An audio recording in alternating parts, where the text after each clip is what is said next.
오늘 하나님께서 저에게 주시는 말씀은 베드로전서 2장 4절에서 8절 말씀입니다. 베드로전서 2장 4절에서 8절 말씀 우리 한 목소리로 함께 봉독합니다. 사람에게는 버림바가 되었으나 하나님께는 택하심을 입은 보배로운 산돌이신 예수께 나아가 너희도 산돌같이 신령한 집으로 세워지고 예수 그리스도로 말미암아 하나님이 기쁘게 받으실 신령한 제사를 드릴 거룩한 제사장이 될지니라. 성경에 기록되었으되 보라 내가 택한 보배로운 모퉁이 돌을 시온에 두노니 그를 믿는 자는 부끄러움을 당하지 아니하리라 하였으니 그러므로 믿는 너희에게는 보배이나 믿지 아니하는 자에게는 건축자들이 버린 그 돌이 모퉁이의 머릿돌이 되고 또한 부딪히는 돌과 걸려 넘어지게 하는 바위가 되었다 하였느니라. 그들이 말씀을 순종하지 아니함으로 넘어지나니 이는 그들을 이렇게 정하신 것이라. 아멘. 우리가 건물을 지을 때면 가장 먼저 하는 것이 있다면 그것은 기초를 쌓는 일일 것입니다. 그 중에서도 건물의 두 벽이 만나는 이 모서리, 그 모서리의 가장자리 제일 밑에 놓이게 되는 이 모퉁이 돌은 건물의 각도나 또 수평, 수직을 결정하는 기준석이 됩니다. 그래서 가장 중요하죠. 이 기준석, 이 기초석이 조금만 틀어져도 문제가 심각해지는 것은 이 기준석이 잘못되면 아무리 좋은 자재를 써도 그 건물이 전체가 비뚤어지고 결국에는 무너져 내릴 수 있기 때문입니다. 사도 베드로는 오늘 본문의 말씀에 예수 그리스도를 이 기준석, 이 기초석과 같은 표현으로 예수님을 모퉁이 돌이라고 선포합니다. 그만큼 예수님이 이 기초석, 기준석과 같이 중요하다는 뜻입니다. 하지만 이 돌은 사람들에게는 버림을 받았습니다. 사람들에게는 버림을 받았지만 또 하나님께서는 이 돌을 택하셔서 가장 좋은 돌로 기준석으로 삼아 주신 것입니다. 이를 통해서 볼 때 사람의 판단과 또 하나님의 판단이 얼마나 다른가를 이렇게 또 보여준다고 할 것입니다. 그러므로 우리는 세상 사람들의 판단이나 평가, 시선에 따라 살 것이 아니라 하나님의 시선에 합당한 삶을 살아야 할 줄 믿습니다. 오늘 선율교의 핵심이 바로 이와 관련된 말씀입니다. 각 사람의 삶이 건축물의 가장 중요한 이 기준석, 기초석과 같은 모퉁이 돌 대신 예수님의 위에 맞춰지는 삶, 세워지는 삶, 그때에 우리의 인생이 비로소 가장 견고하고 아름답게 될 줄 믿습니다. 그렇다면 머릿돌이 되시고 또 이 모퉁이 돌이 되시는 예수님 위에 세워지는 삶, 이것은 어떤 삶입니까? 첫째 본문에 말하길 모퉁이 돌이신 그분께 끊임없이 나아가는 삶이라고 말합니다. 4절에 보니까 베드로는 사람에게는 버림받았으나 하나님께는 택하심을 입은 보배로운 돌이신 그에게 나아가라고 말하고 있습니다. 여기에서 나아가다라고 하는 이 헬라어 단어를 현재 분사의 형태로 쓰고 있는데 거기에는 의도가 있습니다. 그에게 나아가되 단회적인 한 번의 접근이 아니라 계속적으로, 지속적으로 나아가라는 의미가 거기에 담겨 있죠. 즉 신앙은 과거의 한 번의 만남, 한 번의 은혜, 한 번의 결심과 결단으로 끝나고 완성되는 것이 아니라는 뜻이 여기에 담겨 있습니다. 그런 뜻에서 계속 지금까지 여전히 끊임없이 하나님께 가까이 나아가야 하는 삶이 되어야 한다라는 뜻에서 현재 분사의 형태로 이렇게 표현하고 있는 것이지요. 기초석이 되는 모퉁이 돌, 이 예수님, 이것이 바로 건물의 수평과 각도를 잡아주듯이 모퉁이 돌이 되시는 예수님께 우리가 지속적으로 끊임없이 나아갈수록 우리의 삶도 각도와 수평, 질서가 잡아지게 될 줄 믿습니다. 그런데요, 안타까운 사실은 이 모퉁이 돌이 많은 사람들에게는 쓸모없는 돌처럼 여겨졌다는 데 있습니다. 예수님이 바로 그러셨습니다. 그분은 이 모퉁이 돌처럼 당시 수많은 종교 지도자들에게 불필요한 존재로 여김을 받았고 결국 정말로 그를 십자가에 못 박이기까지 하셨습니다. 그러나 하나님은 그를 죽음에서 일으키시고 온 세상의 구원을 위한 기초석으로 삼으셨습니다. 가장 귀한 존재로 세우셨다는 뜻입니다. 이처럼 우리 또한 그러한 예수님 위에 세워지는 삶, 이건 예수님이 그러셨듯이 사람들에게는 미움과 버림을 받을 수 있지만 이러한 것을 거슬러서 미움과 거절을 받을지라도 하나님 나라의 가치를 위해서 따라가는 이 예수님께 나아가는 삶이 되어야 한다는 의미가 있는 것입니다. 그러면 하나님께서 그 삶을 가장 존귀하게 만들어줄 줄 믿습니다. 반면에 우리가 이러한 하나님의 나라의 가치를 따르지 않고 세상의 가치, 사람들의 평판, 사람들의 눈에 보기에 좋아 보이는 그런 삶을 따라 살면 결국 우리의 삶은 넘어지게 될 수밖에 없습니다. 사람들의 평가는 늘 끊임없이 언제나 요동치기 때문입니다. 이 사람의 시선에는 괜찮아 보이는 그것이 저 사람의 시선에는 거슬리고 또 저 사람에게는 괜찮은 것이 다른 사람에게는 문제가 됩니다. 모든 사람마다 중요하게 여기는 가치가 다 다르기 때문에 사람들의 시선에 맞추며 살다가 보면은 정작 중요한 이 하나님의 시선에는 벗어나는 경우가 많이 있는 거죠. 결국에는 하나님 나라의 가치가 아닌 세상의 가치를 따르고 있는 본인 자신을 보게 되는 경우가 있습니다. 그러므로 우리는 사람들의 평가나 시선을 따라 살기보다 설령 사람들에게 외면을 받고 거절을 받을지라도 예수님께 가까이 나아가는 삶, 하나님의 시선, 하나님의 가치를 따라 사는 삶이 되어야 할 것입니다. 예수님도 거절과 미움을 받으셨지만 그럼에도 불구하고 사람들의 기대와 요구를 따르지 않으셨죠. 오히려 그 가치를 따르지 않으라고 묵묵히 하나님 나라의 가치를 따르셨습니다. 그로 인해 당장은 피 흘림의 고통이 있을 수 있습니다. 주님이 그러셨던 것처럼 말이죠. 그러나 결국에는 예수님께서 십자가에 승리하셨음을 기억해야 할 줄 믿습니다. 결국 주님 그를 지극히 높이시게 하실 것입니다. 그러므로 단순히 하나님께 나아가는 정도가 아니라 거절과 미움, 사람들의 평판에 이러한 시선을 받을지라도 그것을 거슬러서라도 하나님의 시선 앞으로 나아갈 수 있어야 한다는 뜻입니다. 세상을 거슬러서 하나님의 나라의 가치를 추구하는 삶으로 나아갈 때 결국 승리하게 될 줄 믿습니다. 그것이 바로 모퉁이 돌이신 예수 그리스도 위에 세워지는 삶이요 가장 아름답고 가장 견고한 삶이 될 줄 믿습니다. 또한 둘째로 예수님 위에 세워지는 삶이란 무엇이냐 보니까 산돌로 다듬어져서 신령한 집으로 세워지는 삶을 말합니다. 본문 5절에 보니까 말하기를 너희도 산 돌같이 신령한 집으로 세워지고 거룩한 제사장이 되어 예수 그리스도로 말미암아 하나님이 기쁘시게 받으실 영적 제사를 드릴지니라라고 말하고 있습니다. 베드로는 여기에서 송도를 산돌이라고 부릅니다. 헬라어로 리토스 존테스라고 말하죠. 이것은 이 리토스는 돌인데 어떤 돌이냐? 잘 쪼개어져서 다듬어진 돌을 말하고 또 존테스 산이라고 하는 이 존테스는 무엇이냐? 살아있는 생기 있는 활기 넘치는 상태를 말합니다.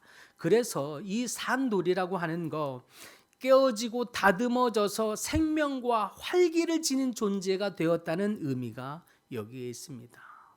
돌은요, 우리가 잘 알듯이 원석 그대로 있으면, 다듬어지지 않으면 거칠어서 건축물에 맞지 않습니다. 사용될 수 없습니다. 그야말로 죽은 돌, 쓸모없는 돌에 불과하죠.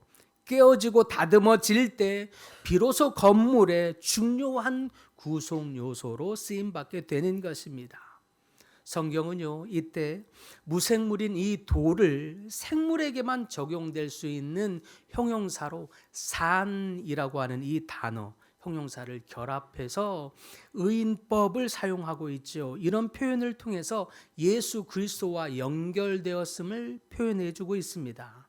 즉 무생물처럼 차갑고 거칠어 보이는 이 존재라 할지라도 예수님과 연결될 때에 생명이 흐르는 돌, 산돌, 보배로운 존재가 된다는 뜻이 여기에 담겨 있는 것이죠.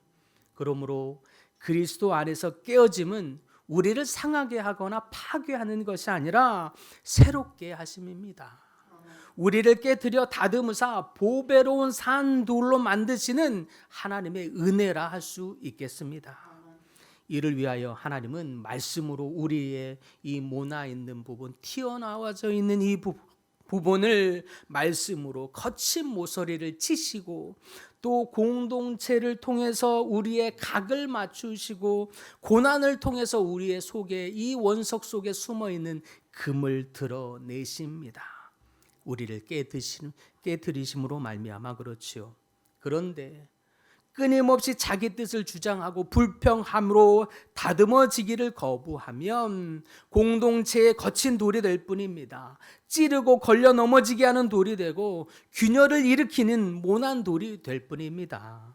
그래서 다듬어져야 합니다. 다듬어지기를 적당히 다듬어지는 것이 아니라 건축물 안에서 합당한 구성물로 조화를 이룰 수 있을 때까지 다듬어져야 합니다. 적당하게 내 생각, 내 기준만큼 깎여지면 이쯤 됐지 뭐 정도가 아니라 하나님 나라의 건축물이라고 하는 이 공동체에 불협화음을 내는 요소로 있을 것이 아니라 아름다운, 지금 우리 중창팀에서 내는 이 아름다운 하모니와 같이 이런 소리를 나타낼 수 있을 때까지 맞추어지도록 깎여지고 또 연습하는 것처럼 다듬어져야 한다는 뜻입니다. 이것이 바로 우리가 깎여지고 다듬어져서 공동체 안에서 아름다운 하모니를 나타낼 수 있는 이 공동체 안에 속해야 하는 이유입니다.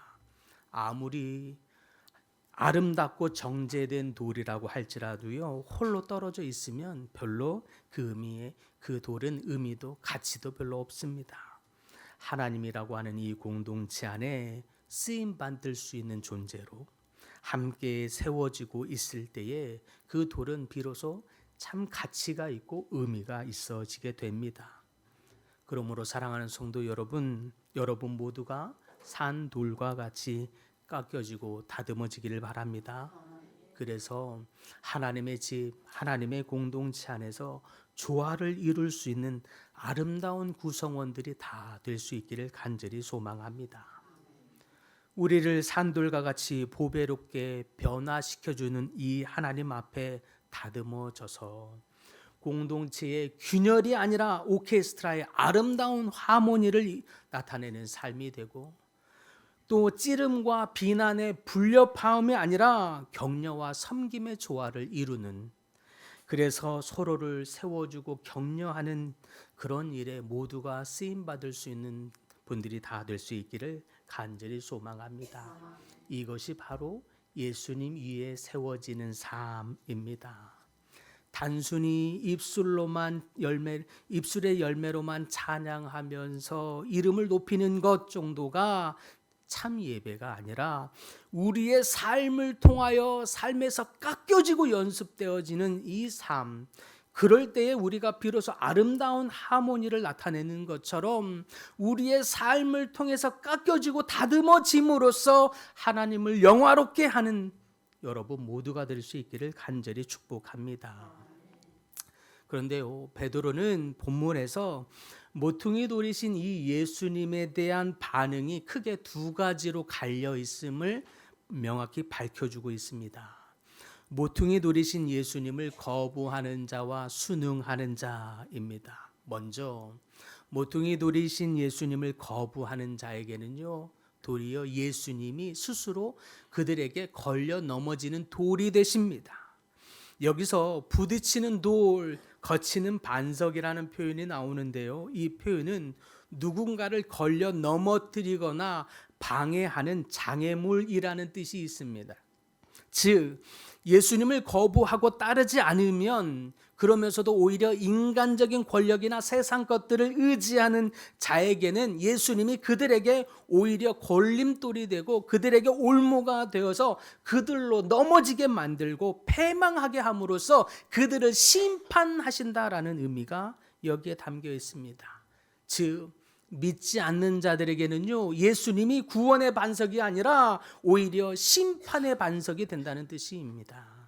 그러나요, 순응하는 자에게는 다른 반응이 나오죠. 순응하는 자에게는요, 생명이 되시고 안전한 피난처가 되신다고 말합니다. 같은 돌이지만 거부하는 자에게는 심판의 돌이요 올무가 되지만, 순응하고 받아들이는 자에게는 생명을 주시고 그들에게 영원히 흔들리지 않는 반석이 되신다고 말합니다. 이제 믿는 자는 그 반석 위에 세워짐으로 말미암아 영원히 흔들리지 않는 그 기초 위에 서서 더 이상 부끄러움을 당하지 않게 되는 것입니다. 이처럼 같은 돌임에도 불구하고 전혀 다른 결과가 나타나는 이유가 있지요. 그것은 돌 자체에 문제가 있는 것이 아니에요. 우리의 태도, 우리의 마음가짐에 달려있기 때문입니다. 우리의 마음이 깎여지고 다듬어지기를 거부하는 길로 가면, 그래서 고난과 어려움을 만날 때면 끊임없이 원망하고 불평하고 누군가를 탓하고 평가하고 험담하고, 이런 길로 가면 깨어지고 다듬어지지 않는다는 거예요. 하나님의 뜻을 깨달을 수 없다는 것입니다. 공동체 안에서 질서와 조화를 이루는 성숙함으로 나아갈 수 없다는 거죠. 그래서 오히려 하나님께도 버림을 받게 되는 것입니다. 그러나 질서와 조화를 이루는 성숙함의 길로 나아가면 다른 거죠. 불평하고 비난하고 수근수근함으로 공동체 안에서 끊임없이 균열을 일으키는 삶은 하나님께 쓰임받을 수 없습니다. 따라서 주님 앞으로 나아가 다듬어지고 깎여지는 성숙함에 이르는 여러분 모두가 되기를 간절히 소망합니다. 다듬어진 돌이 되어서 공동체에 그야말로 어울리는 이 조화를 이루는 아름다운 이 오케스트라의 하모니를 나타내는 그런 성숙한 돌들이 다 될 수 있기를 간절히 축복합니다. 몇 년 전에요, 목공일을 하시는 한 장로님의 간증을 들은 적이 있습니다. 그는 젊은 시절에 사업의 실패로 큰 빚을 지고 절망 속에 빠져 있었습니다.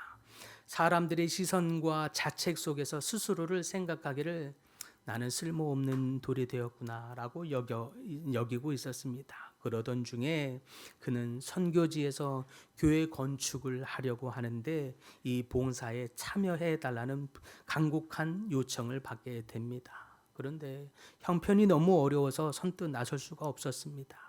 마지못해 간곡한 이 부탁에 끌려가듯 참여하게 된 그 장로님은 선교지에서 건축 현장에 있는 이 모퉁이 돌을 마주하게 됩니다. 그 순간 그분은 멍하니 이 모퉁이 돌을 쳐다보면서 깊은 묵상에 잠기게 됩니다. 단단하게 각을 잡고 있는 이 기초석을 바라보면서 말씀 속에 예수님이 내 인생의 기준석이요 기초석임을 다시 한번 마음 깊이 깨닫는 시간이 됩니다. 무엇보다도 사람들에겐 버림을 받았지만 하나님께서는 그를 택하여 가장 중요한 기초석이 되게 하셨다라고 하는 이 말씀이 우리 장로님의 마음의 상함을 치유하게 하셨습니다.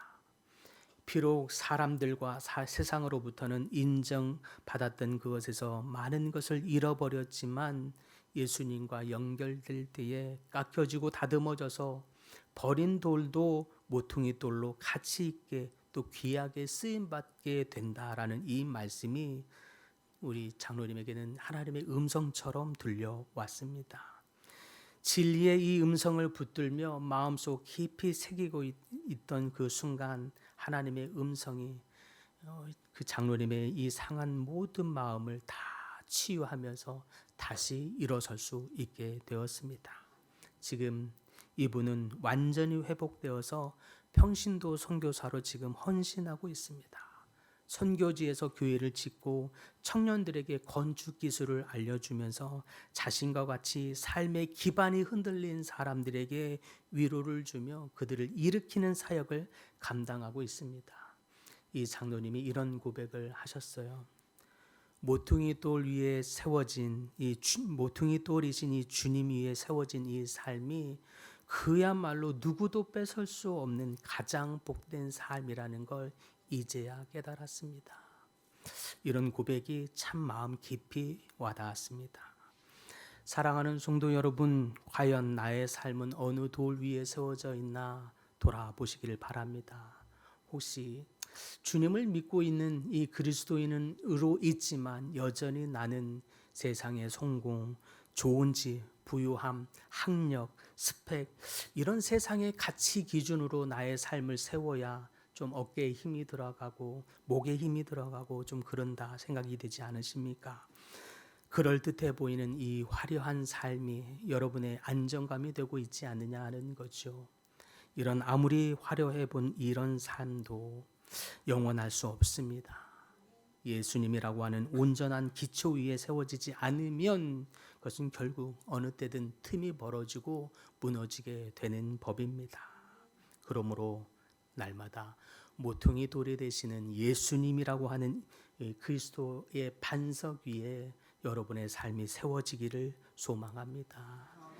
그러기 위해서 때로는 세상의 외면과 미움을 두려워해서는 안 돼요. 사람들의 평판과 여기에 매달려서도 안 되는 것이에요. 사람들은 미워하고 평판은 좀 떨어질지를 몰라도 여기에 거슬러서 하나님 나라의 가치를 위해서 살아야겠다라고 하는 결단이 여러분에게 있어야 할 줄 믿습니다. 나아가 여러분의 삶, 나의 삶을 하나님께 맡겨 드립니다 라고 하는 고백이 있기를 바랍니다. 내 삶을 좀 하나님께 맡겨야 합니다. 드려야 합니다. 내 삶을 드려서 주님 내 삶을 깎으시고 다듬어 주시옵소서. 정과 끌로서 다듬으시고 치시고 깎으셔서 보배로운 돌로 그야말로 죽은 돌이 산 돌이 되는 역사가 있게 하여 주시옵소서. 산 돌이 되어 하나님 나라의 귀하게 쓰임 받는 여러분 모두가 될 수 있기를 간절히 축복합니다.